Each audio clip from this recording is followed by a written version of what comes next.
तो आज की इस वीडियो में हम फिर से बात करने वाले हैं उन 10 महत्वपूर्ण प्रश्नों के बारे में जिनको नवोदय विद्यालय एंट्रेंस एग्जाम देने जाने से पहले आपको पढ़ना है, क्योंकि बहुत ही महत्वपूर्ण प्रश्न है।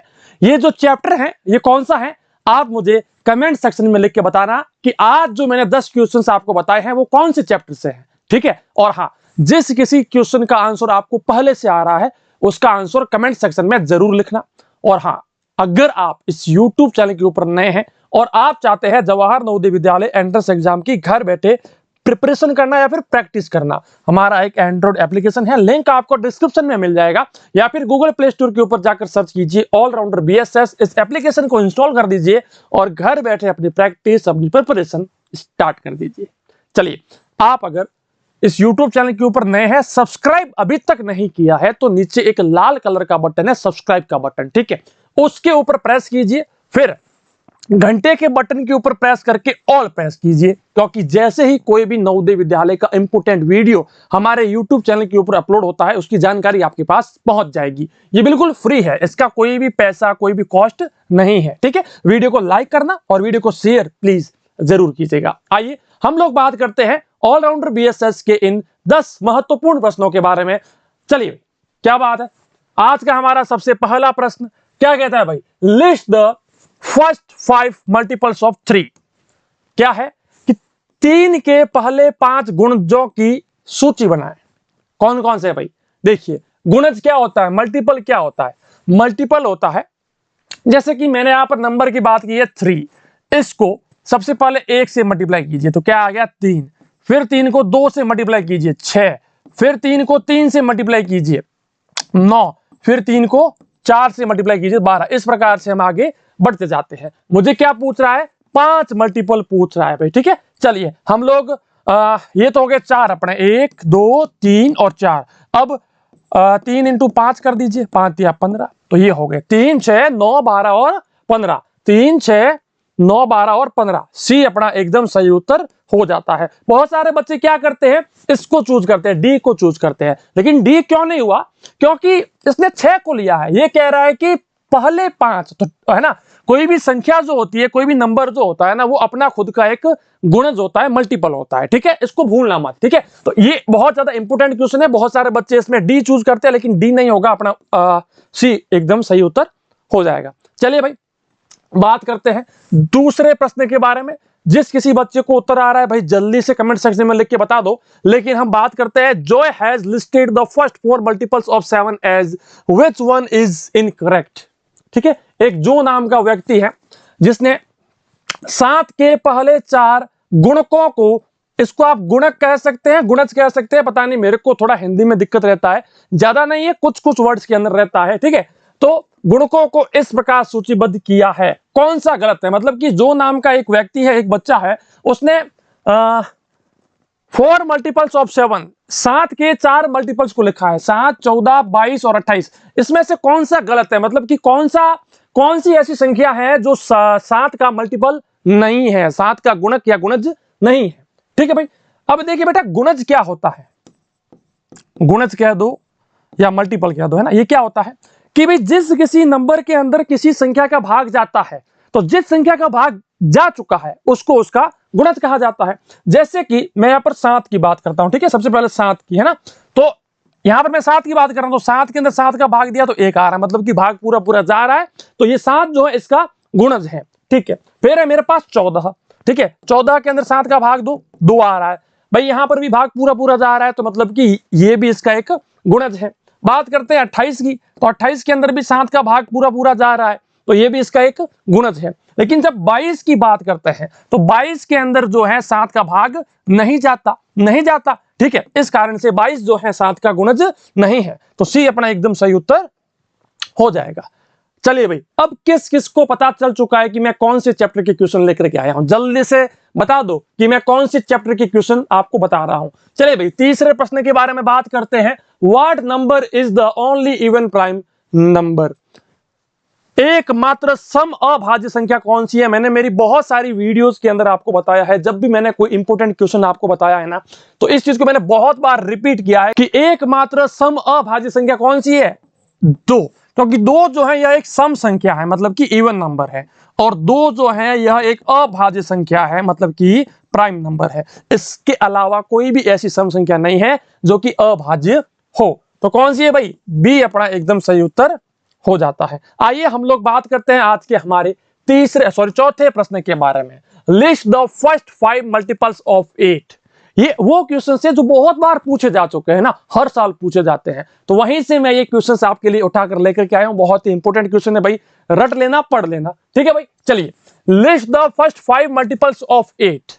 ठीक है, जो 8 है, 8 इसके पहले 5 गुणक या गुणज कौन से हैं वो अपने को बताना है। देखिए, सबसे पहला कौन होगा? 8 को 1 से गुणा करो, फिर 8 को 2 से गुणा करो, फिर 8 को 3 से गुणा करो, फिर 8 को 4 से गुणा करो। 8 चौक 32। ठीक है, मुझे कितने पूछ रहा है? 5 पूछ रहा है। ठीक है, तो 8 को 5 से भी गुणा कर दो। 8 पंजो 40। तो 8 16 24 32 और 40। 8 16 24 32 40। 8 16 24 32 और 40। सी अपना एकदम सही उत्तर हो जाता है। आइए और आगे बात करते हैं 5वें प्रश्न के बारे में। चलिए भाई, कौन सा बच्चा बताएगा? जल्दी से कमेंट सेक्शन में बता दो भाई, क्या उत्तर होगा इसका। चलिए, पेन हम इस बार ब्लैक लेते हैं। ठीक है, चलिए, इज 2 अ प्राइम नंबर और कंपोजिट नंबर? 2 एक अभाज्य संख्या है या भाज्य संख्या है? बहुत ही आसान प्रश्न है। इससे रिलेटेड, इससे संबंधित एक प्रश्न मैं आपको ऑलरेडी पहले बता चुका हूं। इसका उत्तर तो मैंने पहले ही बता दिया है कि 2 जो है, 2 एक ऐसी सम संख्या है, ऐसा इवन नंबर है जो कि एक प्राइम नंबर है, मतलब कि एक अभाज्य संख्या है। तो 2 क्या है भाई? एक अभाज्य संख्या है। ए अपना एकदम सही उत्तर हो जाता है। 2 एक अभाज्य संख्या है। चलिए गुरुजी, बात करते हैं आज के हमारे 6ठे प्रश्न के बारे में। What is the next multiple? हा, क्या बात है। देखिए, इसमें अब है ना, नेक्स्ट मल्टीपल कौन सा होगा, नेक्स्ट गुणक कौन सा होगा, वो अपने से पूछा गया है। 12 24 36 48 ये किसके गुणक है भाई? 12 के भी आप इसको मान सकते हैं, ठीक है, 6 के भी आप इसको मान सकते हैं ना। तो भाई 12 24 36 48, ठीक है, 12 24 36 48। तो नेक्स्ट कौन सा होगा? इसके अंदर और 12 जोड़ दो, क्योंकि हमने यहां 12 जोड़ा, यहां 12 जोड़ा, यहां 12 जोड़ा, तो फिर यहां पर भी 12 जोड़ दो, 60 आएगा। 60 सी अपना एकदम सही उत्तर हो जाता है। चलिए भाई, अगर किसी बच्चे को समझ में नहीं आया तो कमेंट सेक्शन में लिख के बता देना। हम लोग बात करते हैं आज के हमारे 7वें प्रश्न के बारे में। What is the 5th multiple of the 12? The number 12। ठीक है, 12 का 5वां गुणज क्या होगा? 5वां गुणज मतलब कि 12 पंजे 60। देखिए, सिंपल है ना। ये ट्रिक याद रखना कि आपको अगर 5वां पूछा जाए तो 12 को 5 से गुणा कर दो। आपको अगर 6ठा पूछा जाए तो 12 छके 72 होता है। आपको अगर मान लीजिए 100वां पूछा जाए तो 12 इंटू 100 कर दो भाई साहब, 1200 होगा, है ना। तो जो पूछा जाए उसके साथ उसको गुणा कर दीजिए। मेरा यहां पर उत्तर आएगा 60, है ना। 60 आएगा ना, 12 पंजे 60। ठीक है भाई, चलिए बात करते हैं आज के हमारे 8वें प्रश्न के बारे में। इस वीडियो के लास्ट में आप है ना, नीचे कमेंट सेक्शन में अपना नाम लिख के बताना कि आपको कौन सा क्वेश्चन सबसे ज्यादा बेस्ट लगा। ठीक है भाई, चलिए, which number is a factor of 10? निम्न में से कौन सी संख्या 10 का एक गुणनखंड है? गुणनखंड क्या होता है? सेम चीज है। गुणक जो होता है ना उसी प्रकार का होता है, लेकिन गुणनखंड में क्या होता है कि उसके फैक्टर्स जो होते हैं ना, मतलब कि उसको डिवाइड किया जाता है, ब्रेक डाउन किया जाता है, वो होता है। ठीक है, चलिए, तो कौन सी संख्या 10 का गुणनखंड है? 10 का गुणनखंड, देखिए गुणनखंड निकालते हैं। 2 का भाग दिया 5 आया, 5 का भाग दिया 1 आया। तो 10 के 2 गुणनखंड तो ये हो गए, एक तो हो गया 2, एक हो गया 5। और एक जो होता है ना संख्या 1, ये हर संख्या का गुणनखंड होता है, हर संख्या का एक फैक्टर होता है। तो 1 2 और 5 ये होते हैं। तो इसमें से 10 का कौन सा नहीं है भाई, है ना? कौन सी संख्या 10 का गुणनखंड नहीं है भाई? इसमें से तो कौन सी संख्या 10 का गुणनखंड है तो भाई 5 है, सिर्फ 5 ही है। ना 3 है, ना 4 है, ना 8 है, सिर्फ 5 एक ऐसी संख्या है जो 10 का यहां पर गुणनखंड है। 2 भी है, 5 भी है और 1 भी है, लेकिन वो यहां पर है ही नहीं। तो 5 अपना एकदम सही उत्तर हो गया। चलिए 9वें प्रश्न के बारे में बात करें।